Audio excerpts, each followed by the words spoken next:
Kako vplivajo podeljevanje takšnih posojil, bomo rekli, ki niso ustrezno zavarovana ali pa so zavarovanja bolj na prvi pogled, kakor pa realno zavarovana?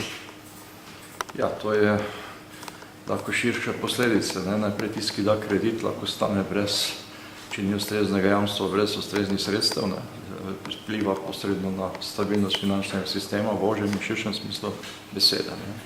In iz tega vidika je tudi bilo spodbojeno naše vprašanje.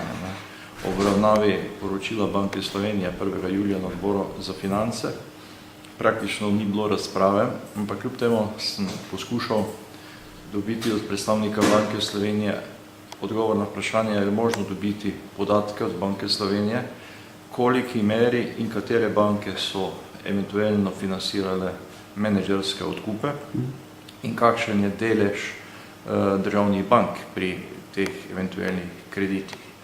Predstavnik Banke Slovenije je zelo benevolentno obljubil, da te podatke ni problem dobiti in zato je bil eden izmed sklepov odbora za finance, da se ti podatki od Banke Slovenije pridobijo.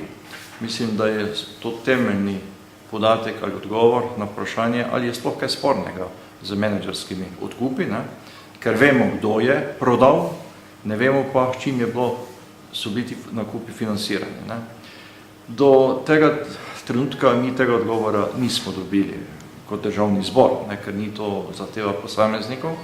Zato smo že 17. julija še po sporedni poti na podlagi poslovniških določil smo 3 člani Komisije za nadzor javnih financ zahtevali, da se pridobijo podobni podatki, vendar v ožjem smislu. Samo kar se tiče državnih bank, 2 največjih slovenskih bank. Tudi na to našo zahtevo ni bilo odgovora. Neuradno smo dobili odgovor, da mora o tem odločiti Svet Banke Slovenije. Koliko vemo, je svet zasedal, vendar mi še tega odgovora vedno nimamo. Mislimo pa, da je odgovor na vprašanje, v koliki meri so slovenske banke financirale menedžerske odkupe, v koliki meri so pri tem udeležene državne banke oziroma pretežni državni lasti, nujno potreben odgovor za odgovorno in kvalitetno razpravo v ponedeljek o poročilu vlade, o ukrepih, o tako zvani tekunski izredni seji.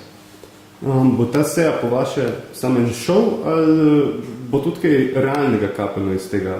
Glejte, dokler ni konkretnih in nujno potrebnih podatkov, med kateri sigurno spada to, kar mi sprašujemo, o obsegu kreditov in kdo je dobil te kredite in pod kakšnih pogojih, ne more biti kvalitetnih zaključkov in je to vse skupaj funkciji bolj jesenskih oziroma septembrskih volitev. Pričakujete, da Banka Slovenija še pred ponedeljkovo sejo posredovala te podatke? Mislim, da več ne. Če bi bila pripravljenost, čeprav je bila javno izražena strani pooblaščenega predstavnika, bi to že dobili, ker je to ne samo, da smo zahtevali nekateri poslanci državnega zbora, mislim, da bi nam mogla vlada zagotoviti kot avtor poročila. Saj je med drugim, ta drugi sklep, kratne izredne seje v juniju državnega zbora se nanaša praktično na isto problematiko.